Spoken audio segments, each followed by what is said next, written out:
What? Oh, look who's there. I see some inspectors on the way. They don't want to be filmed, so please shut that thing down, would you?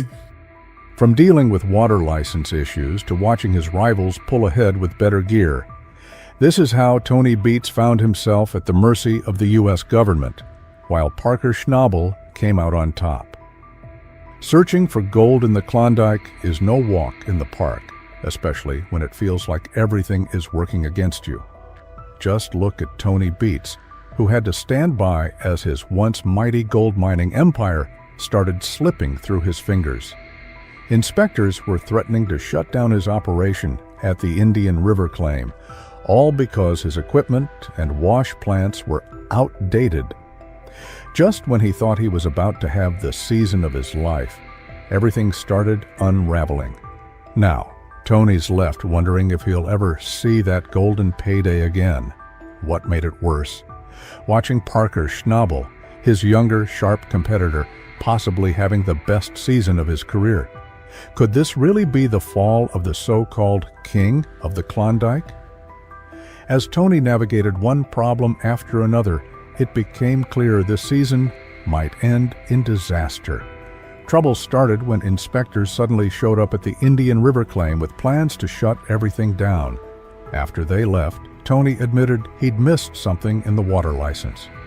Apparently, with a Class 3 license, he was only allowed to strip a very small area of land. That meant his massive mining plans had to be scaled way back. Tony had set out to mine about 15 acres, but now he wasn't even sure if they'd be able to mine one. It was a major blow, and the frustration was visible across his entire crew.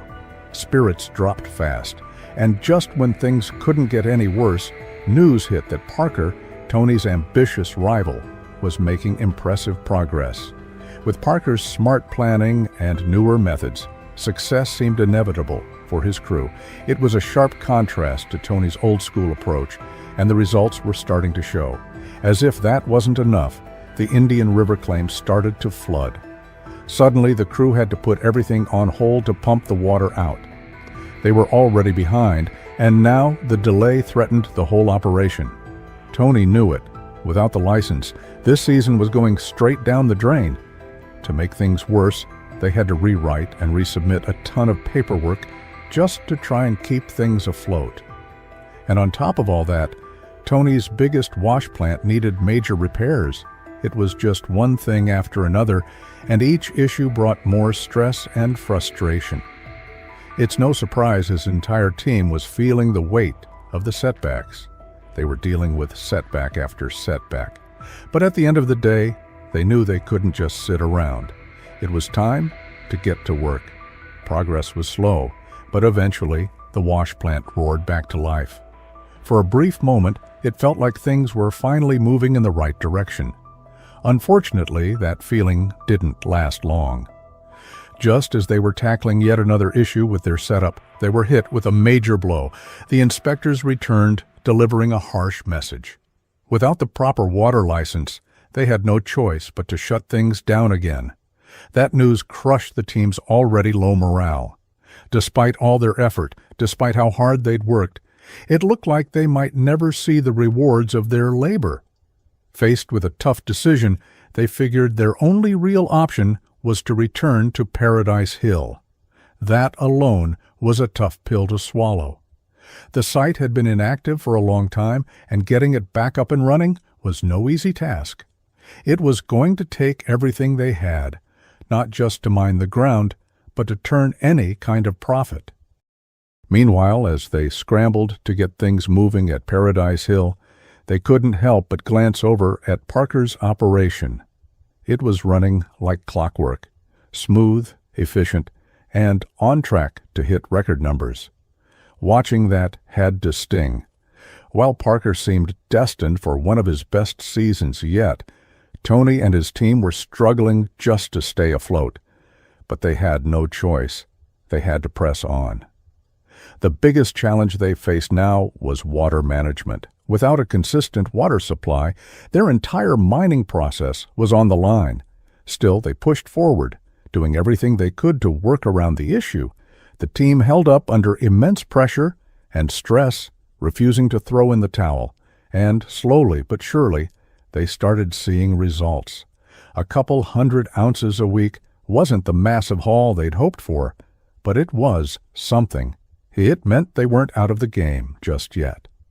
All the obstacles they faced this season had put Tony's title as the King of the Klondike under serious threat. As the saying goes, heavy is the head that wears the crown. But even in the face of so many problems, Tony and his crew didn't back down. They managed to extract some gold from the ground, not as much as they dreamed of, but each piece was a small victory.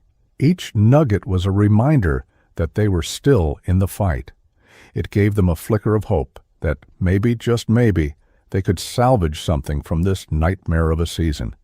After all, if Parker could turn things around, why couldn't they? Before they knew it, the final weeks of the season were approaching. The entire year felt like a blur, a whirlwind of effort and emotion. They had poured everything into reviving the operation at Paradise Hill. It was hard, frustrating work, but they weren't ready to quit. If they wanted anything from this season, they had to dig deeper than ever before. But no matter how hard they tried, there was no turning back time. The Indian River claims weren't coming back to what they once were.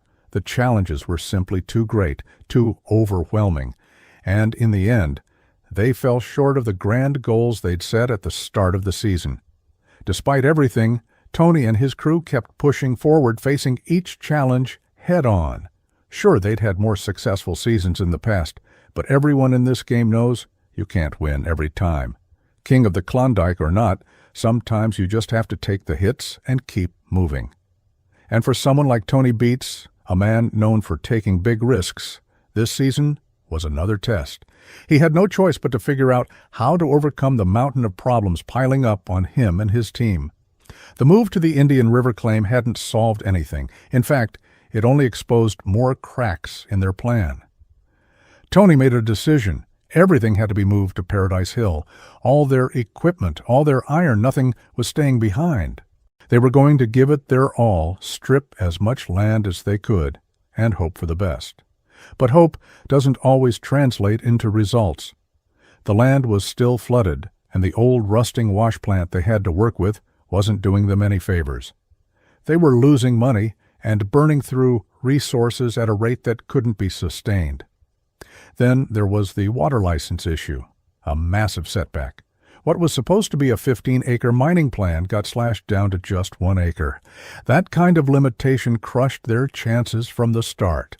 While Tony and his team were stuck fighting the elements and outdated gear, Parker and his crew were sprinting toward what looked like a record-breaking season. With advanced equipment and razor-sharp planning, Parker had created a mining operation that every other crew, including Tony's, envied. The contrast couldn't have been more glaring. While Parker's machines ran like a dream, Tony's setup clanked along, outdated and unreliable. Progress was almost non-existent. The problems at Indian River seemed endless, and their backup plan at Paradise Hill was far from smooth. The equipment there had been left unused for so long that getting it back into working condition just added more delays. It was like trying to sprint with your shoelaces tied together. Still, they refused to give up. They kept mining, hoping to pull as much gold as they could before time ran out. It wasn't nothing, but it was far from the 6,000 ounces they had set their sights on. So when the season began wrapping up, the disappointment hit hard. They had worked like madmen, but the payoff just wasn't there. Meanwhile, Parker's team was pulling gold like it was growing out of the ground. Watching that unfold must have stung. Their operation was everything Tony's wasn't: modern, well-planned, and running like a well-oiled machine. It was hard not to see Parker's success as a result of all the smart investments he'd made in new technology and strategy. And judging by the smiles and positive energy on Parker's claim, those investments were paying off big time. Even with the usual minor hiccups, Parker's setup was clean, efficient, and productive. It was working, and it was working well. Tony and his team must have felt bitter, especially as winter crept closer with each passing day. They were forced to face a hard truth. The Klondike had changed, and they hadn't kept up. The mining landscape was evolving, and while others like Parker were adapting and thriving, Tony's operation was being left behind. Watching Parker's team succeed so visibly only made it worse. It was a clear reminder that those who embraced change were the ones reaping the rewards. That kind of lesson is tough to swallow, but Tony and his crew had no choice but to accept it. Change is constant, and the Klondike was no exception. With that realization, they had to pull themselves together and prepare for whatever was coming next. Their time at the Indian River claims made one thing clear. They needed to be ready, and they needed to evolve. But as the season wound down, the challenges only mounted. Winter was coming fast, and that meant trouble for their already struggling machines. Breakdowns, malfunctions, and an aging wash plant that just couldn't keep up. It was all coming to a head. The inability to get the spare parts they needed only made things worse. And then there was the morale, completely drained. The crew was exhausted, physically and mentally, and no one knew if they'd be able to push through. Despite all of that, they kept going. They had no choice but to focus on what they could salvage at Paradise Hill. It wasn't easy. It was still an uphill battle, but the crew came together determined to get the place up and running. But even then they were mostly coming up with temporary solutions. They worked hard, really hard, and they hoped it would all be worth it in the end. Tony admitted that the delays were partly his fault. They should have started earlier, had everything ready to go, but now they were scrambling to make up for lost time. And those quick fixes, they didn't solve the deeper issues, not even close. It was a tough sight to witness, a once dominant team now just barely holding things together. The difference in leadership between the two crews was night and day. Parker's team was streamlined and forward-thinking, while Tony's crew was held back by outdated methods and a lack of adaptability. But regardless of how things looked, both teams were still grinding, still fighting to meet their targets before the season came to a close. As winter closed in, both crews went into overdrive. They grabbed whatever gold they could, knowing that every ounce counted. They also began preparing for the next season. One team, Parker's, was working to become even more efficient. The other, Tony's, was focused on making sure they didn't repeat the same mistakes. You could feel the tension in the air. Both sides knew that the real battle would come next year. This season, Parker expanded his empire, while Tony was left licking his wounds. But that doesn't mean it's over. If Tony wants to keep his crown as the king of the Klondike, he's going to have to make some serious changes. He'll need to step up, innovate, and fight like never before. Because in the wild world of gold mining, nothing is guaranteed and everyone is chasing the same dream.